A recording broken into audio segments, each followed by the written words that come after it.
Hello everyone, today we'll start chapter number 17, that is rectification of errors. Trial balance is a statement of debit and credit balances of ledger accounts. Ledger account में जो debit और credit balances बचते हैं उनकी help से trial balance बनाई जाती है and is prepare to check the arithmetical accuracy of books of accounts. और ये अकाउंटिंग बुक्स की अरिथमेटिकल एक्यूरेसी को चेक करने के लिए बनाई जाती है. The total of debit balances of trial balance should be equal to its total of credit balances. Trial balance की दोनों साइड्स हमेशा इक्वल होनी चाहिए. डबल एंट्री प्रिंसिपल की अकॉर्डिंगली हर डेबिट अमाउंट के लिए एक इक्वल क्रेडिट अमाउंट अवेलेबल होती है और हर क्रेडिट अमाउंट के लिए एक इक्वल डेबिट अमाउंट अवेलेबल होती है. हमने जो जनरल एंट्रीज पास करी हैं अभी तक उसमें डेबिट और क्रेडिट साइड का टोटल हमेशा इक्वल होता है. However, a matched trial balance is not a conclusive proof of the complete correctness of books of accounts. ये ज़रूरी नहीं है कि चाहे ट्रायल बैलेंस की डेबिट और क्रेडिट साइड मैच कर जाए तो इसका मतलब ये नहीं है कि हमारी रिकॉर्डिंग और पोस्टिंग बिल्कुल सही है. रिकॉर्डिंग और पोस्टिंग में मिस्टेक्स होने के बावजूद भी ट्रायल बैलेंस इक्वल आ जाती है. So it is not a conclusive proof for the arithmetical accuracy of books of accounts. एक एग्जाम्पल लेते हैं, non recording of credit purchase in purchase book. देखिए हमने कोई क्रेडिट परचेज करी है, अगर हम उसको बुक्स में रिकॉर्ड ही नहीं कर पाए, हमने उसकी जनरल एंट्री पास ही नहीं करी, तो उसका ट्रायल बैलेंस पे कोई इफेक्ट नहीं पड़ेगा क्योंकि ना तो कभी कोई चीज़ डेबिट हुई और ना ही कोई चीज़ क्रेडिट हुई. अब बात करते हैं एरर्स की. There are 4 types of errors: errors of omission, errors of commission, errors of principle and compensating errors. इस चैप्टर में हम इन एरर्स को ठीक करना सीखेंगे. सबसे पहले बात करते हैं एरर्स ऑफ ओमिशन की. ये 2 तरह के होते हैं, कंप्लीट ओमिशन और पार्शियल ओमिशन. कंप्लीट ओमिशन में हम ट्रांजैक्शन को टोटली पास करना भूल ही जाते हैं और इसका ट्रायल बैलेंस पे कोई इफेक्ट नहीं होता है. जैसे हमने सैलरी पे करी, salary paid ₹10,000 and this transaction we have omitted to be recorded. हम उसको रिकॉर्ड करना भूल गए हैं.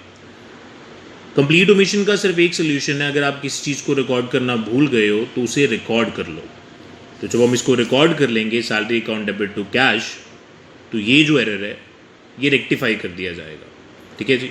ट्रांजैक्शन पास करना भूल गए, उसका सोल्यूशन क्या है कि ट्रांजैक्शन अभी पास करते हैं. पार्शियल ओमिशन जो होता है वो ट्रायल बैलेंस को इफेक्ट करता है. पार्शियल ओमिशन में क्या होता है कि हम रिकॉर्ड कर लेते हैं कई बार एंट्री, लेकिन उसको किसी पर्टिकुलर अकाउंट में पोस्ट करना भूल जाते हैं. हम सेम एग्जांपल लेंगे, सैलरी पेड ₹10,000 रिकॉर्डेड प्रॉपरली, मतलब हमने रिकॉर्डेड कर ली है उसको, but omitted to be posted in cash account, लेकिन उसे कैश अकाउंट में पोस्ट करना भूल गए. अब इसको देखते हैं.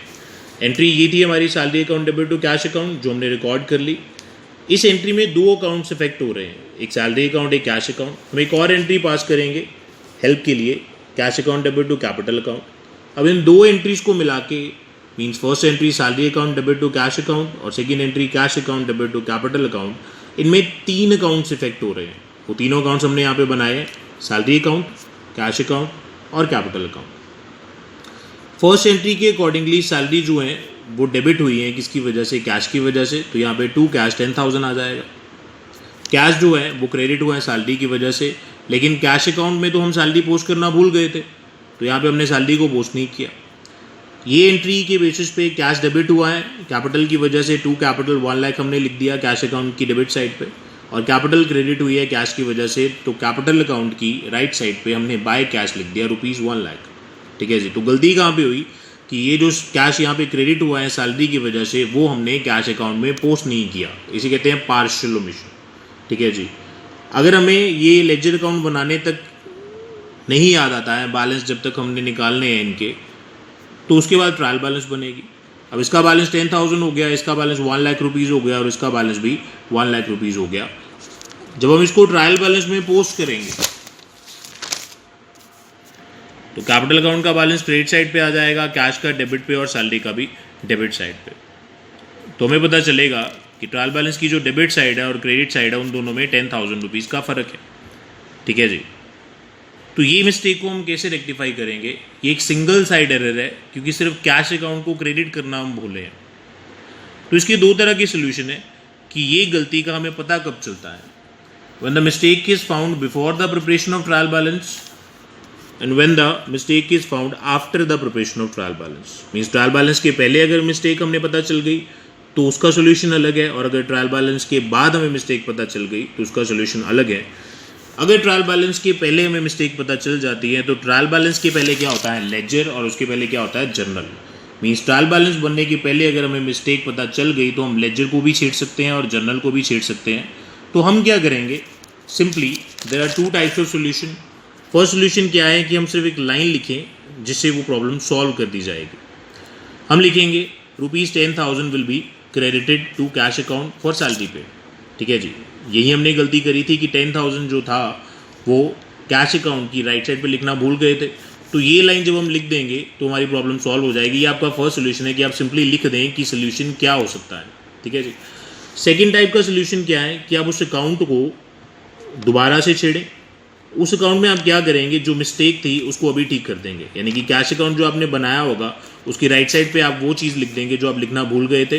तो हमने यहाँ पे लिख दिया by salary which was omitted ₹10,000। ठीक है जी।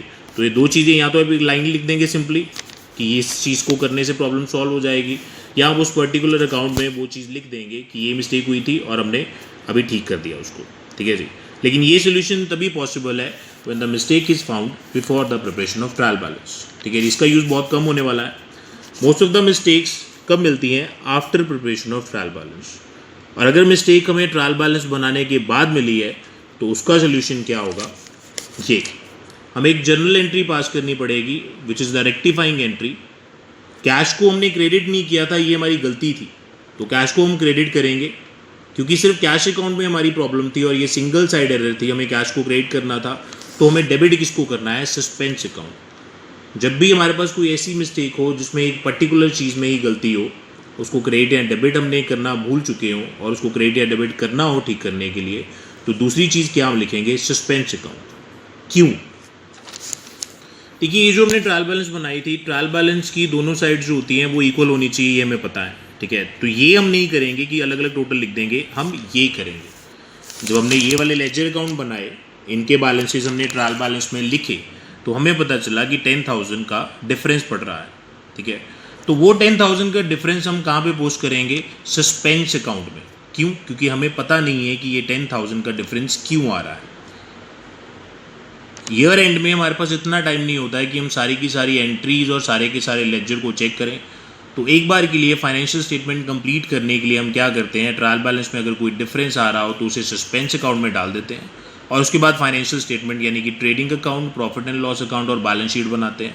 लेकिन ये सस्पेंस अकाउंट का बैलेंस वैसे का वैसे खड़ा रह जाता है, यानी कि जब हम बैलेंस शीट बनाएंगे तो सस्पेंस अकाउंट का बैलेंस लाइबिलिटी साइड पे जाएगा, क्योंकि डिफरेंस क्रेडिट साइड पे है तो ये लाइबिलिटी बन जाएगी। अगर डेबिट साइड पे होता तो ये एसेट साइड पे खड़ा रह जाता। ठीक है जी।